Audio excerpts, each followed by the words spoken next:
నిత్యదేవుని ఆరాధింపవచ్చిన భక్తులకు, విశ్వాసులందరికీ, ఆరాధకులందరికీ ఆహ్వానము. నేటి మన ధ్యానము క్లుప్తమైన ధ్యానం,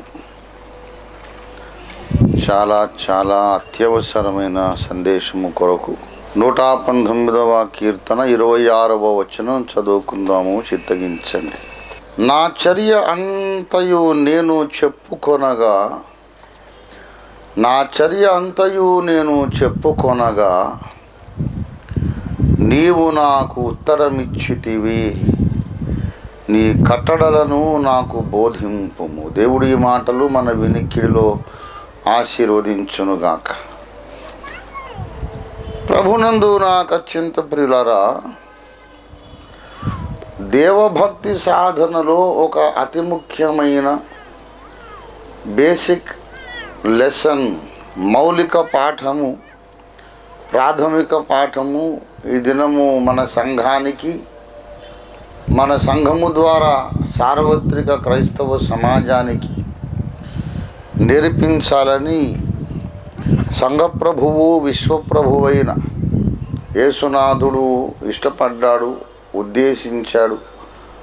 ఆయన టైమింగ్స్, ఆయన యొక్క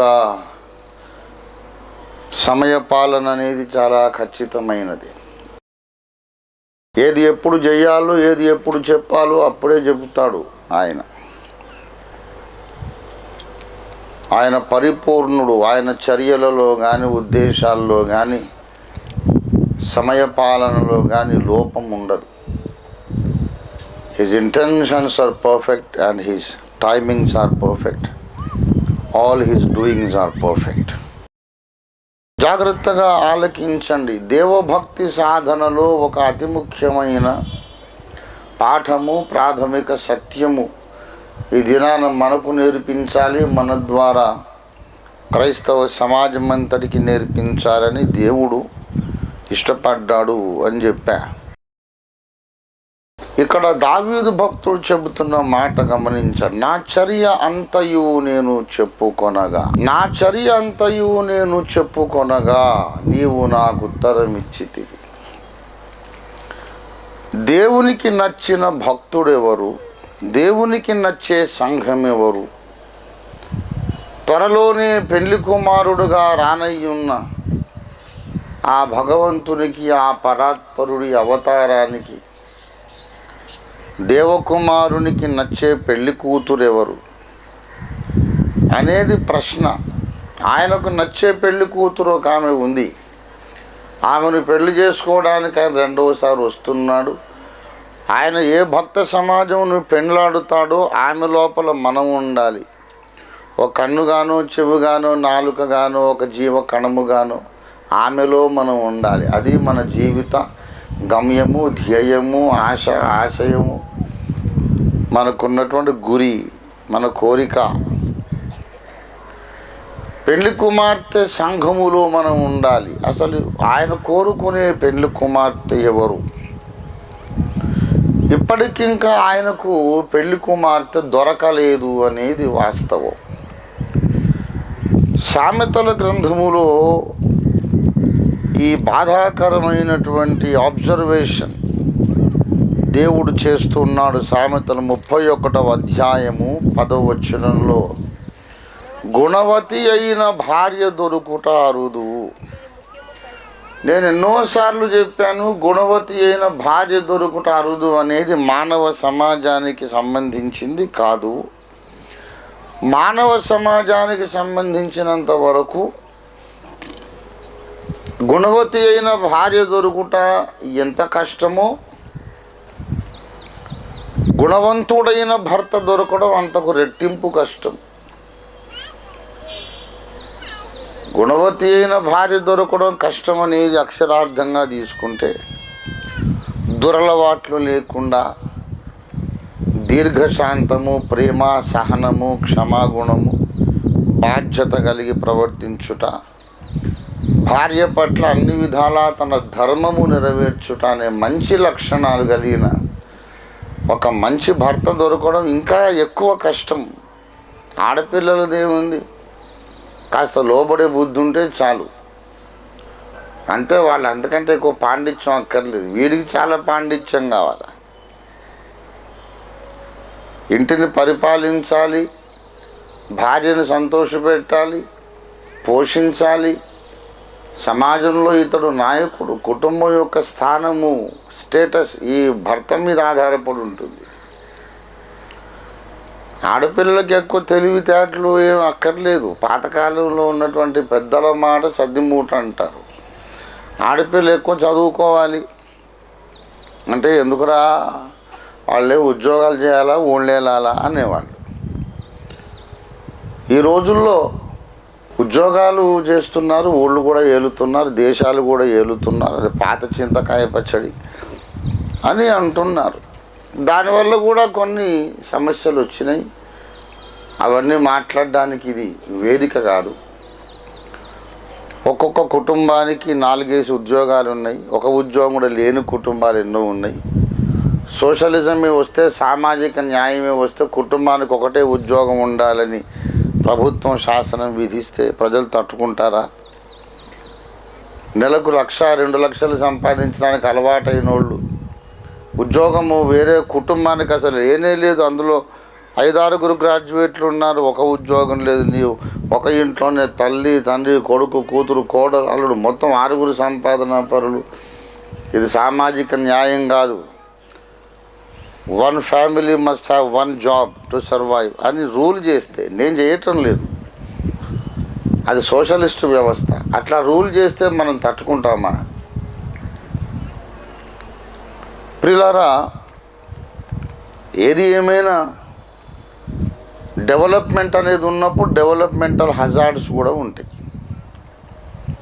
అభివృద్ధిలో అంతర్లీనంగా ఉన్న ప్రమాదాలు, అభివృద్ధి ద్వారా కలిగే ప్రమాదాలు, సమస్యలు, డెవలప్మెంటల్ హజార్డ్స్ అంటారు వాటిని. తాతల నాడు ఇంత వేగంగా ప్రయాణం సాధ్యం కాదు. ఎడ్ల బండిలో రావాలి, నడిచిపోవాలి, 800 మైళ్ళైనా. కాస్త డబ్బులు ఉన్నవాడైతే గుర్రాన్ని పెంచుకుంటాడు, గుర్రం మీద వెళ్తాడు. దానికి చాలా డబ్బులు, ఇంకా 2-3 ఇళ్ళు నడిపినంత డబ్బులు దానికి కావాలి.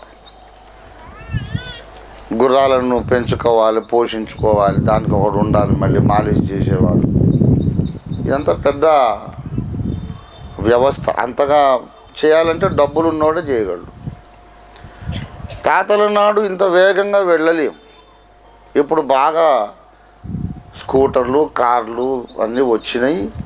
దానితో పాటు ఎయిర్ పొల్యూషన్ పెరిగిపోయింది. డెవలప్మెంట్తో పాటు ఈనాడు మనం డీజిల్ పొగ పీల్చి బతకాల్సిన అవసరం వచ్చింది.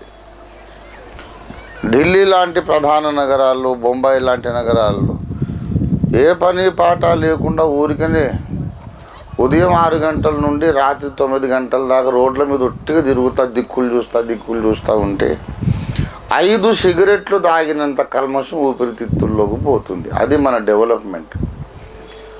అయితే తాతల నాడు ఈ సమస్య లేదు. చుట్ట తాగిన వాడికే కల్మషం, చుట్ట తాగినోడికి ఏం లేదు. ఇక్కడ మనం అందరం చుట్టలు తాగేస్తున్నాం మనకు తెలియకుండానే. ఎందుకంటే దేశం డెవలప్ అయిపోయింది.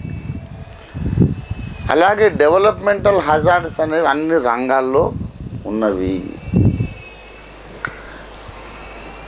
సరే, ఏది ఏమైనా గుణవంతుడైన భర్త అనే దాని కొరకు అంటున్నాం. గుణవంతుడైన భర్త అంటే ఆడపిల్ల ఒకవేళ ఎంత డెవలప్ అయినా, ఎంత ఏమైనా సరే ప్రకృతి మారలేదు, బేసిక్స్ మారలేదు. ఉద్యోగాలు చేస్తున్నారు, ప్రశంసనీయమే. చేయకపోతే మాత్రం ఆడపిల్లని ఎవరు తప్పుపట్టరు. ఏమమ్మా, ఆడపుట్టుక పుట్టావు, ఎందుకు పనికి మాలిందానా, మొగుండి పోషించలేదానివి, దౌర్భాగ్యురాల, ఆడదానివై పుట్టి ఏం ప్రయోజనం?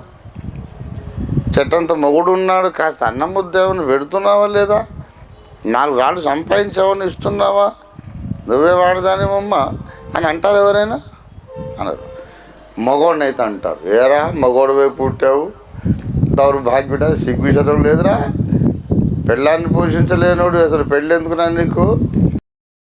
ఉద్యోగం లేకపోతే, సంపాదన లేకపోతే ఆనాటికి ఈనాటికి సమాజం మగవాడిని అంటుంది తప్ప ఆడపిల్లను అనదు. కనుక ఆడవాళ్ళు ఆడవాళ్ళే, మగవాళ్ళు మగవాళ్ళే. ఆడవాళ్ళని మగవాళ్ళుగా చేయలేము, మగవాళ్ళని ఆడవాళ్ళుగా చేయలేము. అందరూ సమానమే, ఏ భేదము లేదు. అన్నవాడంత తిక్కలోడు ఇంకొకటి లేడు. ఎప్పటికీ కాదు అది. ప్రకృతే కాదు, దేవుని నిర్మాణమే కాదు, అది సృష్టిలోనే సమానత్వం లేదు. కనుక గుణవంతుడైన భర్త అనేసరికి వాడికి చాలా బాధ్యతలు ఉంటాయి. గుణవతి అయిన భార్య అంటే భర్త మాట వినాలి, లోబడి ఉంటే చాలు, కాళ్ళు మోపుతాం, ఆమె దేవత అంటాం. వీడికి అనుకోండి మగవాడికి చాలా తెలివితేటలు ఉండాలి, జ్ఞానం ఉండాలి, సంపాదన ఉండాలి, సామర్థ్యం ఉండాలి. మగవాడి మీద బాధ్యత ఎక్కువ.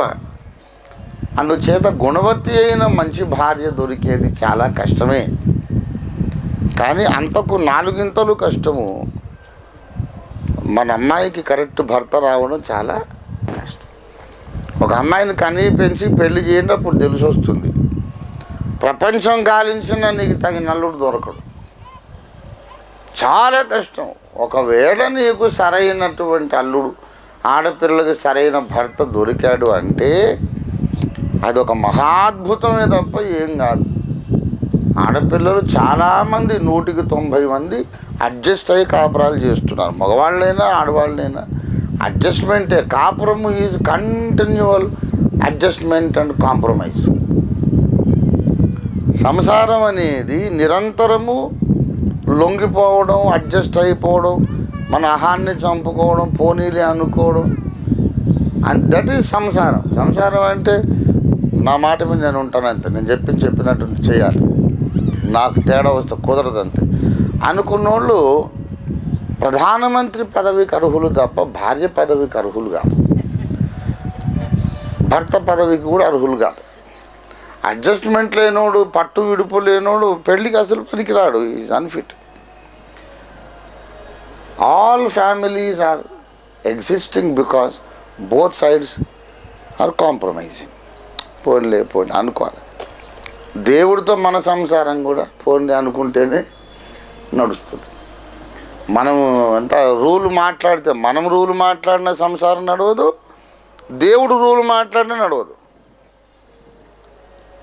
దేవుని మీద కూడా గొనగడానికి ఎన్నో కారణాలు ఉంటాయి మనకు. పోలే నా మొగుడే కదా అనుకోవాలి. ఇలాగెందుకు చేశానంటే అవునులే నా భర్తగా ఇంత చెడ్డ భర్తే కదా, ఆయన కాకపోతాడా, నేను పెళ్లి చేసేసుకున్నాను, నా భర్త మరి కష్టపెడితే పెట్టాడు అనుకోవాలా. దేవుడు కూడా అనుకుంటాడు మరి దాన్ని పెళ్లి చేసుకున్నా కదా, ఇంత తిక్కలదైతే నేనేం చేస్తానులే, ఏలుకుంటాను అనుకుంటాడు.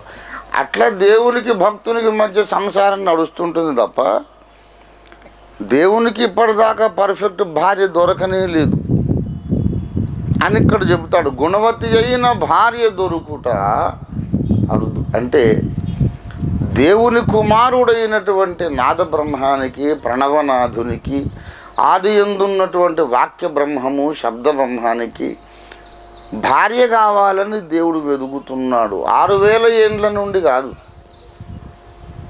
ఎన్నో కోట్ల సంవత్సరాల నుండి వెతుకుతున్నాడు. నా కొడుక్కి మంచి భార్య కావాలి, మంచి భార్య కావాలని.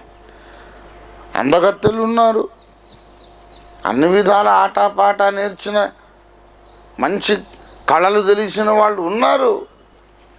కానీ భార్యగా నాకేమో సూటబుల్, పర్ఫెక్ట్గా దేవకుమారుడనైన నాకు ఖచ్చితంగా సరిపోయింది అమ్మాయి అని అనుకోవడానికి తగిన సంఘము లేదు.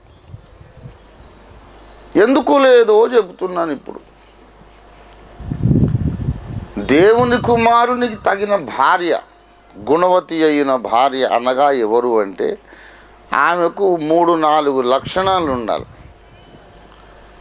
మొట్టమొదటిది, ఆయన ముందు మనము రహస్యం అనేది ఉంచుకోకూడదు. మన చర్య అంతయు ఆయనకు చెప్పాలి. శ్రీకృష్ణ లీలలలో ఒకటి గోపికా వస్త్రాపహరణము. గోపికా వస్త్రాపహరణం, గోపికలు స్నానం చేస్తూ ఉంటుండగా శ్రీకృష్ణుడు, వాళ్ళ బట్టలు, ఆడపిల్లలందరూ స్నానాలు చేసుకుంటున్నారు, బట్టలు అక్కడ ప్రక్కన ఒడ్డు మీద పెట్టి శ్రీకృష్ణుడేమో ఆ బట్టలు తీసుకెళ్ళి అపహరించి చెట్టు మీద ఎక్కడో దాక్కున్నాడు. స్నానాలు ముగించి వచ్చి బట్టలు కట్టుకుందామంటే లేవు అక్కడ. కృష్ణ ఎందుకు ఇలా చేసావు, ఇది నీకు ధర్మం కాదు, మా బట్టలు మాకు ఇచ్చేసాయి అంటే నాకు నమస్కారం పెడితే ఇస్తానన్నాడు. ఒక చేత్తో తాము సిగ్గుపడకుండా తమను తాము కాపాడుకొని ఇంకో చేతితో సలాం పెడితే కాదు రెండు చేతులతో నాకు దండం పెట్టాలన్నాడు. అలాగైతేనే బట్టలు ఇస్తా లేకపోతే ఇవ్వనన్నాడు. రెండు చేతులు ఎత్తి గోపికలందరూ వందనాలు నమస్కారం చేశారు, దండం పెట్టుకున్నారు. అప్పుడే బట్టలు ఇచ్చాడు. దీన్ని క్రైస్తవ బోధకులు విమర్శిస్తుంటారు. అయితే ఏ మతమును కానీ ఏ వ్యక్తిని కానీ ఏ డినామినేషన్ను కానీ దూషించరాదు, ద్వేషించరాదని ఈ యుగంలో దేవుడు మనకు పంపిన గొప్ప ప్రవక్త దేవదాసయ్య గారు చెప్పారు. ఎవరిని మనం దూషించొద్దు. తెలియకపోతే తెలియనట్టు ఉండాలి, కానీ పౌలు కంటే ఎక్కువ మనకే తెలిసినట్టు మాట్లాడొద్దు. గోపికా వస్త్రాపహరణములో ఒక పరమ ధర్మ సూక్ష్మం ఉన్నది. భగవంతుని అవతారము లేక భగవంతుడి అనుకున్న తర్వాత సిగ్గుపడుట అనేది ఆయనకు మనల్ని దూరం చేస్తుంది. ఆయన ముందు సిగ్గు అనేది వదిలేసేయాలి. అదేంటి మాకు ఆ మాత్రం సిగ్గు ఉండదా అంటే ఉండకూడదు. ఆయన ముందు ఉండకూడదు, సాటి మనిషి ముందు సిగ్గు ఉండాలి. దేవుని ముందు ఏమి సిగ్గు, సిగ్గు లజ్జ అన్నీ వదిలేయాలి ఆయన ముందు. దేవుడి ముందు నీవు రవ్వంతైనా సిగ్గుపడకూడదు. ఏదైనా చెప్పడానికి, ఏదైనా చూపించడానికి ఆయన నాలో అన్నీ చూడవచ్చు. నేను ఆయన చూడకుండా దాచుకోవడానికి నా దగ్గర ఏమి లేదు. ఎందుకంటే ఆయన నిర్మాణకుడు అనే ఈ భక్తి జీవిత సూత్రం చెప్పడానికి ఆ కథ రాశాడు. శ్రీకృష్ణుడు ముందు బట్టలన్నీ ఇచ్చేశారు. గోపికలు రెండు చేతులెత్తి ఏమీ దాచుకోకుండా నమస్కారం చేశారు. ఇక్కడ అది ఆత్మ సంబంధంగా దావీదు చేస్తున్నాడు. నా చర్య అంతయు నేను చెప్పుకొనగా. దేవునికి మనం అన్నీ చెప్పుకోవాలి. మంచిది చెప్పాలి, చెడ్డది చెప్పాలి. నీలో ఉన్నటువంటి మంచి సంగతులు చెప్పడం కాదు, నీలో ఉన్న చెడ్డ సంగతులు కూడా చెప్పాలి. నీలో ఉన్న దుర్గంధము, నీలో ఉన్నటువంటి అసహ్యత అంతా ఆయనకు చూపించాలి. ఆయన ముందు ఇంకా నేను దాచుకుంటే ఆయన నాకు దేవుడు ఎట్లాగా అవుతాడు, నేను ఎట్లా భక్తుడిని అవుతాను? చాలామంది రక్షణ పొందుతారు కానీ రెండు చేతులు ఎత్తి దండం పెట్టుకునే స్థితికి జీవితకాలము రావడం లేదు. They are still shy before God. వాళ్ళు ఇంకా దేవుని ముందు ఏదో సిగ్గు, అంటే నా వ్యక్తిత్వం నాది, నా ఆలోచన నాది, ఆయన ముందు నేను మొత్తం ఎట్లా అప్పగిస్తాను? నాకు లేదా నా స్వతంత్ర వ్యక్తిత్వం, నాకు లేదా నా అభిరుచులు నాకు లేవు. కొంతమంది ఇలా ఎందుకు చేయమంటే నాకు ఇష్టం లేదంతే, నాకు నచ్చదంతే అంటారు. నాకు నచ్చదు, నాకు ఇష్టం లేదు అన్నటువంటి ఆ కాన్సెప్ట్ ఉన్నంత వరకు మనము దేవుని వధువులో ఉండము. నాకు ఇష్టము లేదు, ఇష్టం ఉన్నది అనే కాన్సెప్టే అసలు మనం దాన్ని చంపి పారేయాలి. ఒక గోపిక శ్రీకృష్ణుని ముందు నాకు బట్టలు అక్కర్లేదు, కప్పుకోవడం అక్కర్లేదు అని రెండు చేతులు ఎత్తేసి నమస్కారం పెట్టినట్టు నీ ప్రార్థనా జీవితం ఉండాలి. దేవుని ముందు అన్నీ చెప్పుకుంటున్నావా? ఏది చెబితే కొంచెం పరువుగా ఉంటుందో అవే చెప్పుకుంటున్నావా? నా చర్య అంతయు నేను చెప్పుకోవాలి. నీ శరీరములో ఆయనకు నువ్వు చూపనిదేది ఉండొద్దు. నీ ఆలోచన ప్రపంచంలో ఆయన ముందు ఎక్స్పోజ్ కానిది ఏది ఉండొద్దు. నీలోని అతి దుర్మార్గమైన ఆలోచనలు ఆయనకు చెప్పుకోవాలి. నీలోని కుట్ర కుత్సితం అన్నీ ఆయనకు చెప్పుకోవాలి. పిల్లారా, భక్తి జీవితంలో సిగ్గేమిటి? భగవంతుడి ముందు సిగ్గేంటి? సిగ్గు లేకుండాను దేవుని ముందు సిగ్గుపడ్డానికి అసలు నీకు కాస్త సిగ్గుండాలి ముందు. ఆయన నాకు దేవుడు అనుకున్నాక సర్వము బహిర్గతమే, కానీ ఏదైనా కొంత దాచినంత వరకు ఆయన భగవంతుడు కాదు, నేను భక్తుడిని కాదు. మొట్టమొదటి విషయం ఇది. ఆయనకి ఇష్టమైన భార్య దొరకటం లేదు ఆయనకు. మొట్టమొదటి విషయం ఏంటంటే ఆ బట్టలు ఇవ్వు, బట్టలు కట్టుకొని నమస్కారం పెడతా ఉన్నారు ముందు. బట్టలు కట్టుకున్నాక అదే నమస్కారం అమ్మా. నీ ముందు బట్టలు అక్కర్లేదు అనడమే నమస్కారం, అది అసలైన నమస్కారం. మాకు నేను కోరుకున్న సెక్యూరిటీ, నేను కోరుకున్న దాపరికం, నేను కోరుకున్న ప్రైవసీ అంతా ఇచ్చినాక నేను హల్లెలూయా గాడ్ ఈజ్ గ్రేట్ అని అంటుంటే నీ మొహం పోరా దౌర్భాగ్యుడా, ఏమి గ్రేటు, నీకు అసలు భక్తే లేదని నాకు అర్థమైంది అంటాడు ఆయన. ఇది మొదటి విషయం. దేవుని ముందు సిగ్గు వదిలేసినోడే భక్తుడు. నేను చెప్తున్నా ఈ మాట. అందుకే నేను జాగ్రత్తగా మీరు రికార్డ్ చేయండి. ప్రపంచానికే ఇది పాఠం అని చెప్పాను నేను. రెండవ సూత్రము, నేను దేవునికి ఏమీ దాచుకోకుండా నేను చెప్తాను, చెప్పాలి అనేది ఎంత సత్యము, ఎంత వాస్తవము, ఎంత అత్యవసరమో. దేవుడు నాకు అన్నీ చెప్పడు, అన్నీ చెప్పాలని నేను ఆశించకూడదు అనేది కూడా అంత సత్యం. దేవుడు నాకు అన్నీ చెప్పాల్సిన అవసరం లేదు. ఏది ఎప్పుడు చెప్పాలో ఆయన అప్పుడు చెప్తాడు. నాకన్నా పైవాడు, నాతో సమానుడు కాదు. నా భర్త నాకన్నా ఉన్నతుడు, నాతో సమానుడు కాదు. నేను దేవునికి అన్నీ నన్ను గూర్చిన నిజాలే చెప్పాలి. Point number 1. పాయింట్ నెంబర్ 2, దేవుడు చెప్పేదంతా నిజమని నేను అనుకోవాలి. Point number 2, I must tell all the truth about myself to God, and I must receive every word He speaks as the unquestionable truth. బేషరతుగా. అట్లా ఎందుకు? ప్రూఫ్ ఏంటి? ఇంకో రకంగా ఎందుకు అనుకోకూడదు అనే తిక్క ప్రశ్న లేకుండా ఆయన చెప్పాడు, నేను నమ్ముతానంతే. నేనన్నీ ఆయనకు నిజాలు చెప్పాల్సిన అవసరం ఉంది. ఆయన మొత్తం ఉన్న సంగతులన్నీ నాకు చెప్పాల్సిన అవసరం లేదు. నేను మొత్తం ఆయనకు చెప్పాల్సిన అవసరం ఉంది. ఆయనకు నేను చెప్పేవన్నీ నిజాలు కావాల్సిన అవసరం ఉంది.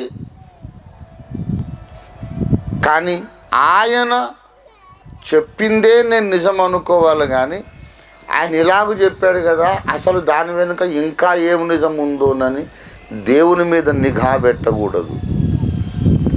దేవుడిలాగా అన్నాడు కానీ ఏమో మరి అలా అక్షరాల నమ్మొచ్చో నమ్మొద్దో, దానికి ఇంకేమన్నా రీజన్ ఉందేమో, ఏమో చెప్తే చెప్పగానే ఎలా నమ్మేస్తాం గుడ్డిగా, ముందు వెనుక చూసుకోవద్దు అనుకోవడం భక్తి కాదు. భక్తి కాదు, నోరు మూసుకొని నమ్మాలి. దేవుడు ఏది చెప్తే నేను దేవునికి అన్నీ చెప్పుకుంటాను.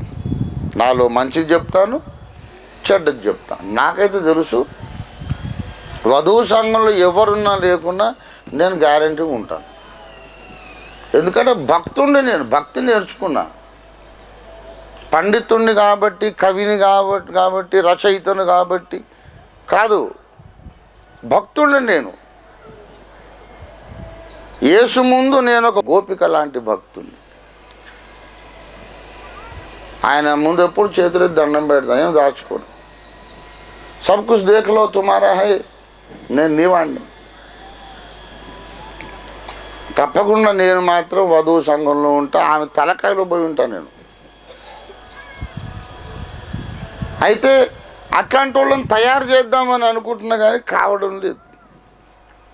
ఎంత భక్తి నేర్పినా ఇంకా ఏదో దాపరికం, ఇంకా ఏదో. కనీసం ఒకటన్నా గుడ్డయ్యా తర్వాత నమస్కారం పెడతా అన్నంతసేపు నువ్వు అసలు భక్తుడివే కాదు, పెళ్లి కూతురువే కాదు. నేను ఆయనకు అన్నీ చెబుతాను, నిజాలే చెబుతాను. ఆయన నాకు ఏది చెబితే అది నిజం అనుకుంటాను. ఇది నిజం అవునో కాదో అనుకోను. ఇది కాక ఇంకేమైనా దాచాడేమో, అది నాకు కావాలనుకోను.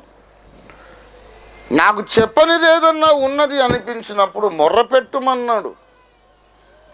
ఇర్మియా 33:3 నాకు మొర్ర పెట్టుము, నేను నీకు ఉత్తరం ఇచ్చేదను, నీవు గ్రహింపలేని సంగతులను, గూఢమైన సంగతులు, గొప్ప సంగతులు నేను నీకు తెలియజేసేదను.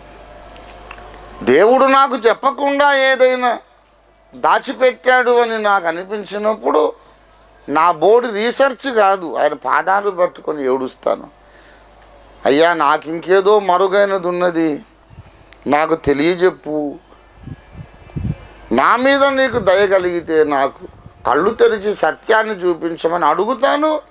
ఆ మహాదేవునికి దయ కలిగినప్పుడు నా కళ్ళు తెరుస్తాడు, చూపిస్తాడు. ఆయన నాకేది చెప్పాలో, ఎప్పుడు చెప్పాలో ఆయన నిర్ణయిస్తాడు, ఆయన చెప్తాడు. ఆయన చెప్పినప్పుడు వింటాను, చెప్పకపోతే నోరు మూసుకొని ఉంటాను. చెప్పినప్పుడు వినాలి, చెప్పకపోతే నోరు మూసుకొని ఎంతవరకు చెప్పాడో ఆ మార్గం నడవాలని మనకు చెప్పే వచనమే ద్వితీయోపదేశ కాండం 29:29. నేను మీకు మొత్తం ఈ లక్షల సంవత్సరాల భక్తి జీవిత సూత్రాల సారాంశం చెప్తున్నాను. రహస్యములు మన దేవుడైన యెహోవాకు చెందును. అయితే మనం ఈ ధర్మశాస్త్ర వాక్యములన్నిటినీ అనుసరించి నడుచుకొనున్నట్లు బయలుపరచబడినవి ఎల్లప్పుడు మనవియు మన సంతతివి యొగును. నాతో పాటు చెప్పండి, రహస్యములు మన దేవుడైన యెహోవాకు చెందును, బయలుపరచబడినవి మనవి మన సంతతివి యొగును. మనకు చెందినవేంటి? Whatever he has revealed. బయలుపరచబడినవి మనవి, బయలుపరచబడనివి రహస్యాలు ఆయనవి. All the secret things belong to God. You have no business to question about it. నువ్వేం మగుడివయ్యా, నాకు అన్నీ చెప్పకుండా నువ్వేం పడుతుంది? అసలు భార్య అంటే ఏంటి? ఇంట్లో ఒక ఫర్నిచరా, నాకు మొత్తం చెప్పాలి అని తిక్క ప్రశ్నలు వేసేది ఎవరు కూడా అసలు కరెక్ట్ భార్య కాదు. భర్త అంటే దేవుడు, వాడు చెప్పింది వినాలి, చెప్పినంత వరకు చేయాలి. చెప్పకపోతే నాకు ఎప్పుడు అవసరం అప్పుడు చెప్తాడు. ఆయన కొరకు నేను ఉన్నాను తప్ప నా కొరకు ఆయన లేడు అనుకోవాలి. అది భార్య అంటే. మరి అట్లాంటి అందరూ యేసు ప్రభువులాగా అంత ఉన్నతంగా ఉన్నారా సార్ అంటే, సరే దానికి మాఫీ చేద్దాం. లోకల్లో మగవాళ్ళు యేసు అంత పరిపూర్ణుడుగా ఎవరు లేరు గనుక ఆడవాళ్ళు కొంచెం వెనక ముందు చూసుకోవాలి, అంత అప్పగించుకోవద్దు అంటే ఒప్పుకున్నాను.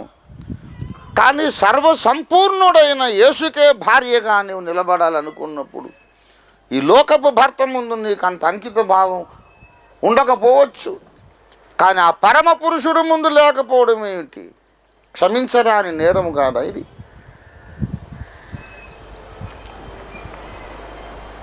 ఈ లోకంలో మొగుళ్ళు అంత బ్లైండ్గా నమ్మితే వాడు ఇంకా 4 చిన్నిళ్ళు పెట్టేస్తాడు. సార్ ఏంటి మీరు అంత కొంపలు మునిగి మాటలు చెబుతున్న ఆడవాళ్ళు? మా సంసారం మేము కాపాడుకోవద్దు. నిఘా వేస్తుంటేనే వాడు ఎక్కడెక్కడ ఏమేమి వ్యవహారాలు చేస్తున్నాడో టెన్షన్గా ఉంది, అనుమానంగా ఉంది. వాడు పెట్టే టెన్షన్ నాకు బీపీ వచ్చి షుగర్ వచ్చేసింది. మీరేమో నిఘా వేయొద్దంటారు. ఆడవాళ్ళు సంసారం కాపాడుకోదు. జ్ఞానవంతురాలు తన ఇల్లు కట్టునని ఉంది బైబిల్లో. నిఘా వేస్తేనే కదా మరి జ్ఞానంగా కాపురం కట్టుకోగలరు. సరే, మగవాళ్ళందరూ సంపూర్ణులు కాదు కాబట్టి ఆడవాళ్ళు కొంచెం నిఘా వేసుకోండి, పర్లేదు. కానీ యేసయ్య భార్యగాను యేసయ్య మీద కూడా నిఘా వేస్తావా? పనికి మాలినోడివి. ఈ లోకంలో భర్తలు సంపూర్ణులు కాదు కనుక భార్యలు నిఘా వేయాలి, చెప్పిందల్లా గుడ్డిగా నమ్మొద్దంటే ఆ పరమ పురుషుని భార్యగా మరి ఆయన ముందు కూడా ఇదే తెలివి తక్కువ వ్యవహారమా? ఆయన మాట నమ్మకపోవడం, ఆయన ఏది చెప్పినా దాన్ని మళ్ళీ కౌంటర్ వేయడం, ఇదా భక్తుని మనస్తత్వం? నేను ఆయనకు అన్ని నిజాలే చెబుతాను, అట్నుంచి వచ్చినప్పుడు ఏది చెబితే అదే నిజమని నేను అనుకుంటా. వాస్తవము నేను చెప్పాలి, ఆయన చెప్పినప్పుడు ఎదురు ప్రశ్నించకుండా అది వాస్తవం అని గుడ్డిగా నమ్మాలి. భక్త సింగ్ గారిని ఎవరు అడిగారట, అసలు చేప యోనాని మింగడం ఏంటి, 3 రాత్రి మగళ్ళైనా మళ్ళీ కక్కడం ఏంటి, లోపల అరిగిపోడు, జీర్ణం కాడు, దాని లోపల మింగిన తర్వాత ఏ జీవికైనా గొంతులోంచి లోపల పొట్టలో పడ్డాక ఆహారం అంతా భస్మం అయిపోవడానికి రసాయన పదార్థాలు, డైజెస్టివ్ ఫ్లూయిడ్స్ ఉంటాయి కదా, జీర్ణ రసాలు, లోపల గుజ్జుగుజ్జు అయిపోడు, బయట కూడా వెళ్ళిపోతాడు. ఇప్పుడు ఆయన మళ్ళీ బయటకు రావడం ఏంటి, మళ్ళీ కక్కడం ఏంటి, మింగడం ఏంటి, కక్కడం ఏంటి, ఎలా నమ్ముతున్నారండి ఈ కథలు అని అడిగారట. అంటే భక్త సింగ్ గారు అన్నారు, అది మీరు చెప్పేది నిజమే, సైన్స్ ప్రకారము ఇలా జరగడం సాధ్యమా? చేప కడుపులో 3 రాత్రి మగళ్ళ నుండి మళ్ళీ బయటకు వచ్చేసేయడం అనేది అది జరుగుతుందా అనేది మీరు చెప్పేది నిజమే, కానీ ఎవరైనా చెబితే నేను నమ్మను. కానీ దేవుడు చెప్పాడు కాబట్టి చేప యోనాని మింగిందని నమ్మడమే కాదు, యోనాయే తిమింగిలాన్ని మింగాడు అన్నా సరే నేను నమ్ముతానన్నాడు. Because God said it, I will believe even if Jonah had swallowed the whale. Again దాన్ని మళ్ళీ కక్కాడంటే నేను అరే యోనా ఇంత ఉన్నాడు, తిమింగలం ఊరంతున్నది, ఎట్లా మింగుతాడు, ఎందుకు మింగడు? బెలూన్ లాగా వాడిని ఉబ్బేటట్టు చేయగలడు దేవుడు. యోనాను బెలూన్ లాగా ఉబ్బేటట్టు చేసి దాన్ని మింగించి మళ్ళీ తర్వాత అది కక్కేసిన తర్వాత మళ్ళీ యోనా చిన్నగా అయ్యేటట్టు దేవుడు చేయలేడా? దేవునికి సమస్తము సాధ్యము. దేవుడు చెప్పాడు అనుకున్నాక ఇదెట్లా అదెట్లా అన్నవాడే ఒక ఫూల్. నమ్మినవాడు ఫూల్ కాదు, దేవుడిని నమ్మనవాడు బుద్ధిహీనుడు. దేవుడు చెప్పాడు అంటే ఏదైనా సాధ్యమే. దేవునికి స్తోత్రం కలుగును గాక. నేనన్నీ వాస్తవాలు చెప్పాలి, ఆయన దగ్గర నుంచి వచ్చేదల్లా వాస్తవమని నేను నమ్మాలి. 3వ విషయం, ఈ విధమైనటువంటి భక్తి, నేనేమీ దాచుకోకుండా ఆయన నుంచి మాత్రం, ఆయన దాచుకోవడము కూడా నా మేలు కొరకే అని నమ్మడం. ఈ విధమైన భక్తి ఉండాలంటే ప్రధానంగా మనకు మన సొంత ఆలోచన విధానము మీద గౌరవము ఇష్టము ఉండకూడదు. నీ స్వబుద్ధిని నీవు ఆధారము చేసుకోకూడదు. రక్షణ పొందగానే సత్యదేవుని తెలుసుకోగానే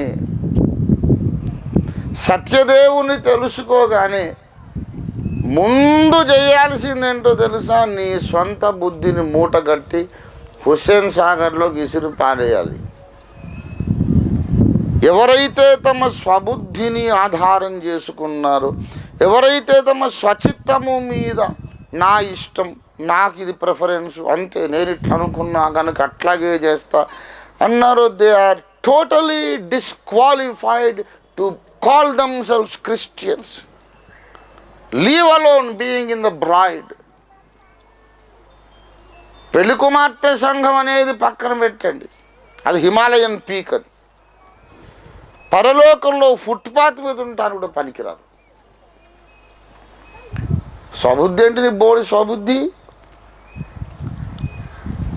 అంటే నాకు అట్లా అనిపించట్లేదు. అసలు అట్లా అనిపించకపోవడం కాన్సెప్టే రాంగ్. ఏమనిపించాలి, ఇప్పుడు ఏమనుకోవాలని ఆయన అడిగి అప్పుడు అనుకోవాలి. నువ్వు నిన్ను అడిగాను అనుకో, నీకు స్వీట్ ఇష్టమా హాట్ ఇష్టమా అని అడిగితే నువ్వు ఏసయ్యని అడగాలి. ఏసయ్యా నేను ఇప్పుడు స్వీట్ ఇష్టపడాలనా హాట్ ఇష్టపడాలనా అని అడగాల. That is godliness. నీకు పెళ్ళి ఇష్టమా పెళ్ళి ఇష్టం లేదా అని అడిగితే ఏసయ్యా ఇప్పుడు నేను పెళ్ళిని ఇష్టపడాలా ఏకాంత జీవితం ఇష్టపడాలా? తుమ్ ఫైసలా కరో, you decide. That is godliness. అట్లా నాకు అనిపించలేదు, నీ బోర్డు అనిపించలేదు. వాడికి కావాలి, నువ్వు నిన్ను చేసుకున్నావా? ఈ విశ్వాన్ని చేసావా? దేన్ని చేసావని నీకు ఆ హక్కు వచ్చింది? నువ్వు విశ్వాన్ని నిర్మించలేదు, నిన్ను నిర్మించుకోలేదు, నీకెక్కడదా హక్కు? విశ్వంలోని ఒక జీవ కణమును కానీ అణువును కానీ పరమాణువును కానీ చేయలేని నీకు స్వచిత్తం ఒకట. నీకు అసలు ఆ చిత్తం ఉండడమే క్షమించరాని నేరం. నీకు సొంత ఒపీనియన్స్ ఉండకూడదు. నీ ఇష్టములు కూడా దేవుణ్ణి అడిగి నువ్వు ఏర్పరచుకోవాలి. Lord, you tell me what I should like, what I should dislike. Lord, you decide what I should desire and what I should not desire. నువ్వు డిసైడ్ చేయి. ఈ మెట్టుకు వచ్చిన తర్వాత పెళ్లి కుమార్తె సంఘంలో నేను కూడా ఉంటా అనే నీ అప్లికేషను అంగీకరించబడుతుంది. లేకపోతే బుట్ట దాకల కథం. నేనుంటా పెళ్లి కూతురే, యూజ్లెస్ ఫెలో, నీకు స్వచిత్తమే చావలేదు, నువ్వు పెళ్లి కుమార్తె సంఘం ఏంట్రా? పెళ్లి కుమార్తె దాసి కూడా పనికిరావు నువ్వు అంటాడు. ఈ కారణం చేత యేసయ్య వెతుకుతున్నాడు, లక్షల సంవత్సరాలు వెతుకుతున్నాడు. నేను చెప్పిందల్లా నమ్మి, నేను అన్నీ చెప్పాలని ఇష్టపడకుండా, ఎక్స్పెక్ట్ చేయకుండా, వాడు మాత్రం నాకు మొత్తం ఎక్స్పోజ్ అయిపోయి, నేను మాత్రము ఎక్స్పోజ్ అయినంత వరకు వాడు అంగీకరించి కాని దానిని ఆయన ఒక మర్మములే అని కాంప్రమైజ్ అయిపోయి తన ఇష్టముల విషయంలో కూడా నన్ను ప్రభువుగా, అధికారిగా, రాజుగా ప్రతిష్ఠించుకున్న వాడెక్కడ అని వెతుకుతున్నాడు. దేవుడు ఒక్కడు దొరకలేదు. కానుకలు ఇచ్చేవాళ్ళు ఉన్నారు, కవిత్వాలు చెప్పేవాళ్ళు ఉన్నారు, పాటలు రాసేవాళ్ళు ఉన్నారు, పాటలు పాడేవాళ్ళు ఉన్నారు, పండితులు ఉన్నారు, గాయకులు ఉన్నారు. కానీ స్వబుద్ధిని ఆధారము చేసుకోకుండా సిలువేసి అసలు నేనే లేను, నాకు స్వచిత్తం ఏంటి, నేనే లేనప్పుడు I will not plan my life, I will not plan my future, I don't even have any preferences. బాబు, పెళ్లి చేసుకుందాం అనుకున్న ఎటువంటి అమ్మాయి కావాలి అంటే మనం అనుకుంటే వస్తుందా అన్నయ్య? ఆయన అనుకున్న అమ్మాయి కావాలి. Let it be anybody. నేను ఒక విషయం చెప్తున్నా. పూర్వకాలము బాల్య వివాహాలు అయ్యేవి. మేనరకమని, వీడు చిన్నపిల్లోడు, అది చిన్నపిల్ల. అయితే ఇది వీడికేమో 8, 9 ఏళ్ళు, 10 ఏళ్ళు వీడికి ఉంటాయి, ఆ పిల్లకి 6 ఏళ్ళు ఉంటాయి.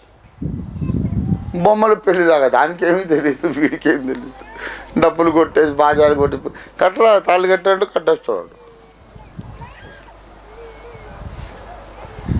ఎవరంటే నా పెళ్ళాం అంటాడు. దానికి సిగ్గుపడాలని కూడా తెలియదు. అమాయకంగా పాల బుగ్గలు, అమాయకంగా బిత్తర చూపు పెద్దలందరూ మురిసిపోతారు. ఈడు వచ్చేసరికి జీన్స్లో, ఎవరి జీన్స్లో ఏముందో ఎవరికి తెలుసు. వీడు ఫుల్ గ్రోన్ అయిపోయి అది ఫుల్ గ్రోన్ అయినాక అది వీడికంటే ఒక 4 అంగుళాలు పొడుగుంటుంది.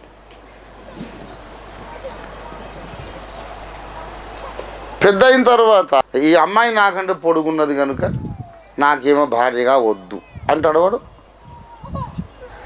అసలు కాన్సెప్ట్ పొడుగుందా పొట్టుందా అని అందుకోసం భార్య కాదు, పొడుగున్నందుకు భార్య, పొట్టున్నందుకు భార్య కాదు. నేనప్పుడు చిన్నప్పుడు తాళి కట్టే కదా, ఆమె నా భార్య అనుకుని నా ఆలోచన ఆమె చుట్టూ అల్లుకొని పెరిగాను, అందుకు నా భార్య. Not because of our physical stature. అంతగా మనము అసలు మన ఇష్టం అనేది ఇక్కడ దానికి స్థానమే లేదు. అనుకున్నోడు భక్తుడు. నా ఎరుకలో నేను వెతుకుతా ఉన్నా, నేను కూడా పరీక్షిస్తూ ఉన్నా. అసలు ఎవరు నేను నా ప్రేమ పొందడానికి ఎవరు యోగ్యులు పరీక్షిస్తూ ఉన్నాను. నేను కొన్ని రహస్యమైన సంగతులు ఎవరికన్నా చెప్పి పరీక్షిస్తాను. నేను తిక్కలోని కాదు, చాణక్యుడు అటువంటి వాళ్ళు కూర్చుంటే వాళ్ళకి ఏబిసిడీలు దిద్దిపిస్తాను నేను. కొంతమందికి రహస్యాలు చెప్పి నేను వదిలేస్తాను. ఇప్పుడు ఊరి మీద టామ్ చేస్తున్నాడా, లేకపోతే ఆయన నేను ఒక ప్రపంచం అనుకొని గుట్టు దాస్తున్నాడా? ఇంకా వేరే వాళ్ళకి చెప్పాలి, అవసరమైతే ఆయన చెప్పుకుంటాడు. నేను ఎందుకు చెప్పాలి? ఈ విషయం నాకు చెప్పాడు, కానీ అందరికీ చెప్పు అని చెప్పలేదా?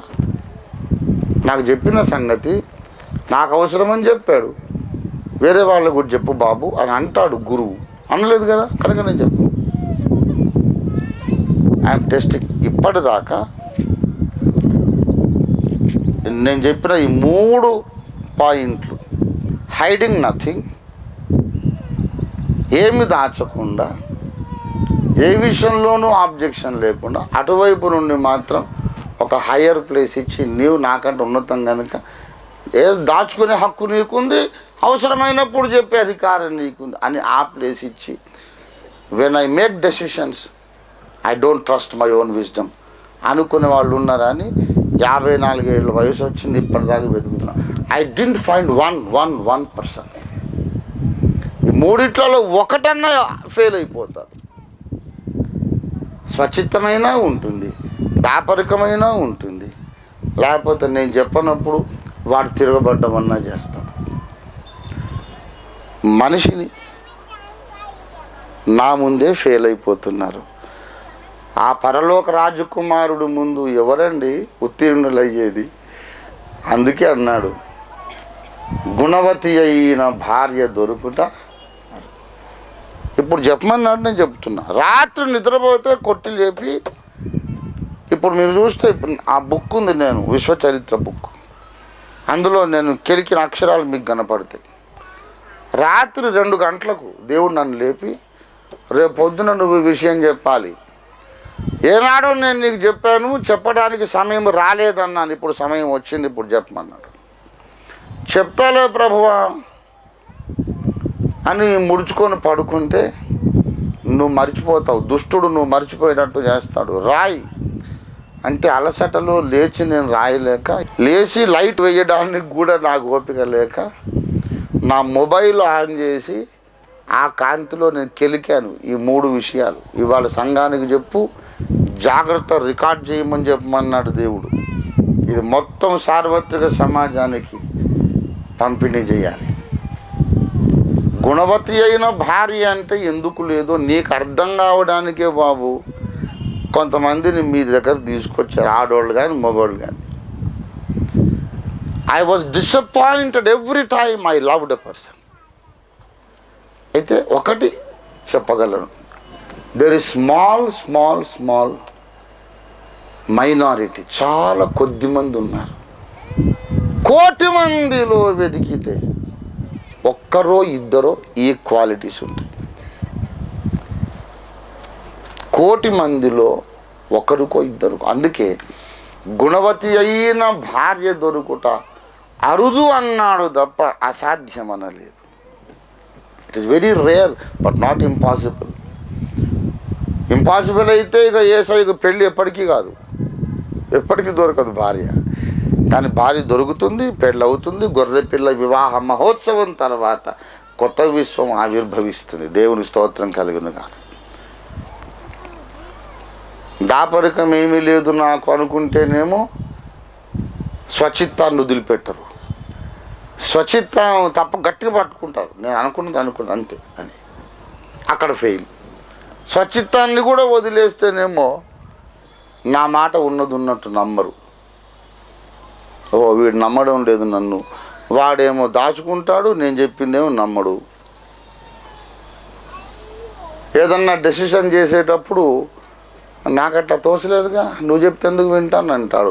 ఈ 3 అట్టరు ఫెయిల్ అయిపోయి వీడు మళ్ళీ పాట పాడతాడు, యేసు రాజుగా వచ్చుచున్నాడు. వస్తే నీకేం లాభం రా, నువ్వు ఎత్తబడేది లేదు కదా అసలు. కనుక దేవుడు చెప్పమన్నాడు, నేను మీకు చెప్తున్నా.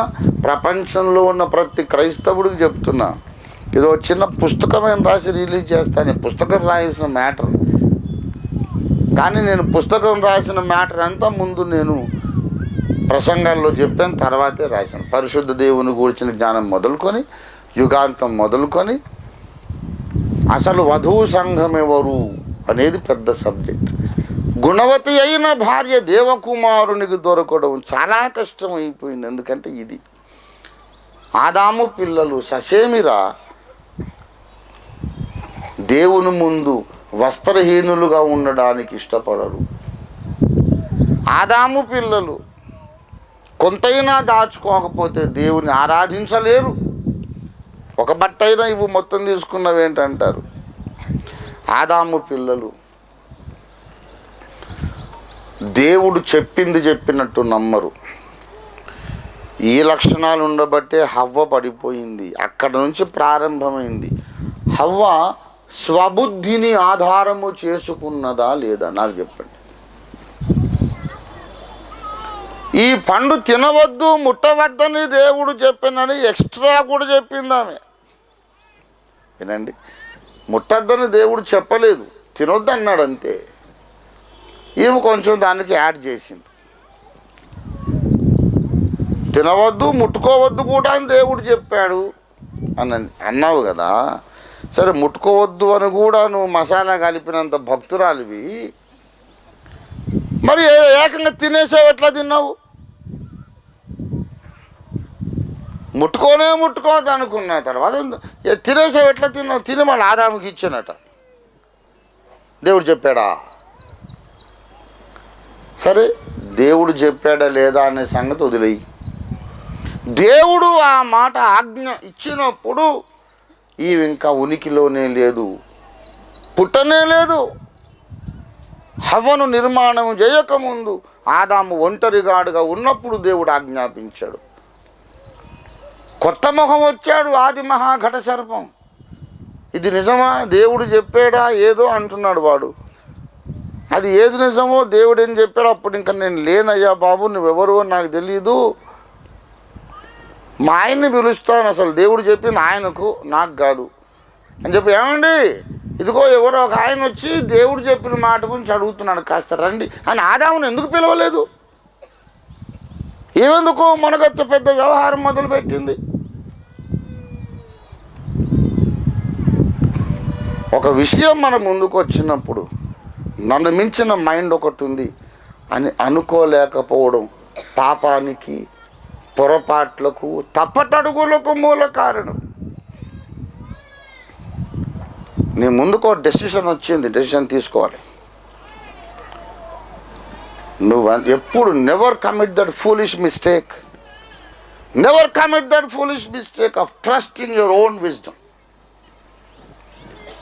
ఏమో ఆయన చిత్తం, ఆయన అడిగి నేను చెప్తానండి, దేవుణ్ణి అడిగి చెప్తాను. భక్త్ సింగ్ గారు ఎప్పుడు అంతే, మనం ఏదైనా అన్నా పలాని చోట్ల అక్కడ ఊర్లో మీటింగ్ అవసరమో మీరు వస్తారా అంటే అలాగా okay let us ask God about it అని వెంటనే మోకరిస్తాం. ప్రభువా ఈ ప్రియ సహోదరుడు వచ్చినాడు, ఫలానా ఊర్లో మీటింగ్ అంటున్నాడు, మీ చిత్తం బయలుపరచండి, యేసునామంలో ప్రార్థించి సింపుల్ ప్రేయర్ చేస్తాడు ఆయన.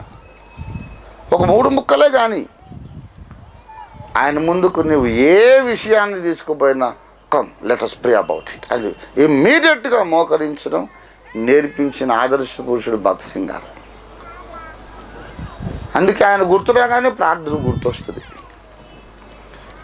ప్రియులారా, రవిశంకర్ అనే పేరు గుర్తురాగానే సితారు గుర్తొస్తుంది. అలాగే భక్త్ సింగ్ గారు అనగానే మోకాళ్ళ జీవితం గుర్తొస్తుంది. కనుక నేను చెబుతున్నాను, వధువు సంఘమును కట్టాలని ఆయన అనుకుంటున్నాడు. ఈ 3 విషయాలలో మొత్తము ప్రపంచవ్యాప్తంగా పంచఖండములలోని క్రైస్తవులంతా ఫెయిల్ అయిపోయారు. Let us not fail. కనీసం అగాపే సంపూర్ణ సువార్త సంఘములో ఉన్న ప్రతి ఒక్కరూ వధువు కావాలి. First of all before coming to N opinion, ఒక అభిప్రాయానికి రాకముందు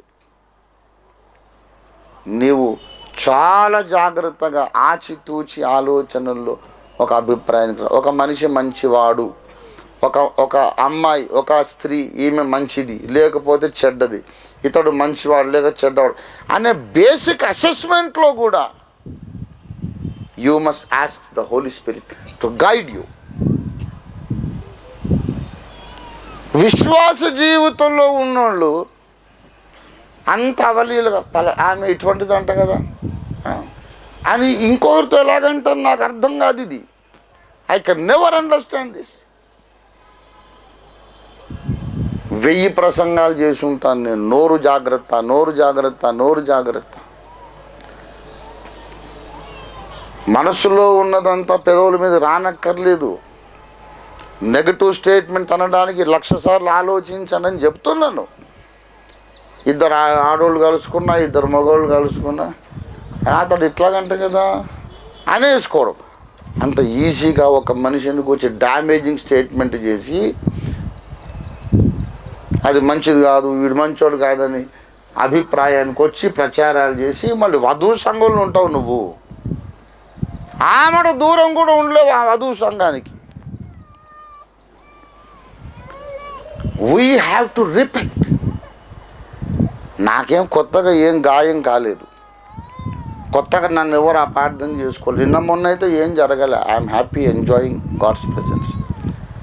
కానీ పరిశుద్ధాత్మ దేవుడు గాయపడ్డాడు, పెళ్లి కుమారుడు గాయపడ్డాడు, తండ్రి అయిన దేవుడు గాయపడ్డాడు. అందుకు ఈ ప్రసంగం వస్తుంది ఇప్పుడు. అగాపే సంఘమా, మారు మనస్సు పొందు. సకల డినామినేషన్లలోని సార్వత్రిక క్రైస్తవ సంఘమా, మారు మనసు పొందు. నీ బోడి తెలివి మూటగట్టి హుస్సేన్ సాగర్లో ఎత్తేసేయి. You don't have that wisdom to decide right and wrong about anything. ఏ మనిషిని గూర్చి దేని గూర్చి అయినా సరే నేను ఒక కంక్లూజన్కు రావడానికి అంత తెలివితేటలు నాకు లేవు అని నువ్వు అనుకోవడమే భక్తి జీవితంలో మొట్టమొదటి పెట్టది. సర్వం ఆయనకు తెలుసు, నేను మొత్తం ఆయనకు ఎక్స్పోజ్ అవుతాను, ఆయన చిత్తమునకు లోబడతాను, ఆయన చిత్త ప్రకారం నా అభిప్రాయాలు నేను ఏర్పాటు చేసుకుంటాను, ఆయన బయలుపరిచినంత వరకు నేను నడుచుకుంటాను. నాకు అర్థం కానిది మునుముందు ఎప్పుడో మునుముందు చెబుతాడు, ఎదురు చూస్తాను. బయలుపరచబడవి మనవి, రహస్యములు ఆయనవి. నేనంతా చెప్పాల్సిన అవసరం ఉంది, ఆయన నాకు అంతా చెప్పాల్సిన అవసరం లేదు. That is a wife. And when you want to become a wife of the son of God, it is more obligatory and mandatory. ప్రియులారా, మనమందరము విశ్వాస జీవితంలో సరిగ్గా నడవలేకపోవడానికి ఈ బేసిక్స్ అనేవి ఇంకా మనకు జీర్ణము కాలేదు.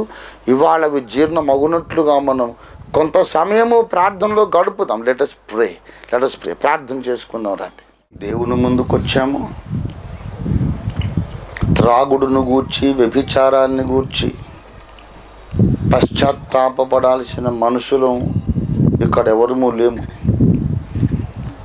అవి మనకు ఎప్పుడో 1000 మడల దూరం వెళ్ళిపోయినాయి. అట్లాంటి నీచమైన అకృత్యములు, శరీర కార్యములు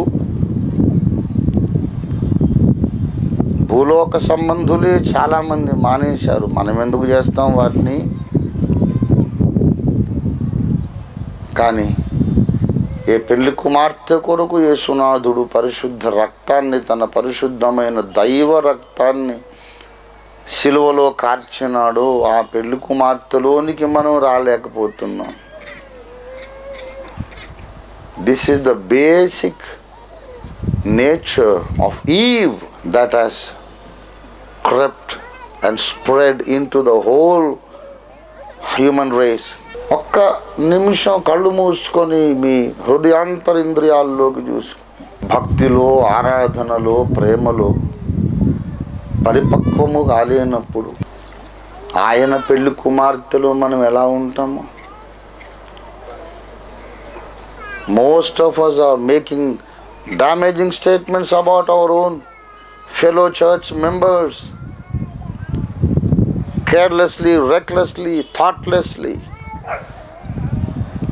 ఆలోచన రహితంగా అవతల మనిషికి డ్యామేజ్ అయిపోయే మాటలు వదిలేస్తున్నారు. ఇంకా ఎన్నేళ్లకు భక్తి నేర్చుకుంటారు. Shall we repent? మారు మనసు పొందుదామా? మొత్తం ఇప్పుడు మీ చర్య అంతా చెప్పుకోండి. మీ చర్య అంతా చెప్పుకోండి. నా చర్య అంతయు చెప్పుకొనగా. యేసయ్య అంటున్నాడు, ఏమి దాచుకోవద్దు. మీ చేతులెత్తి నాకు నమస్కరించండి. I must see everything in you.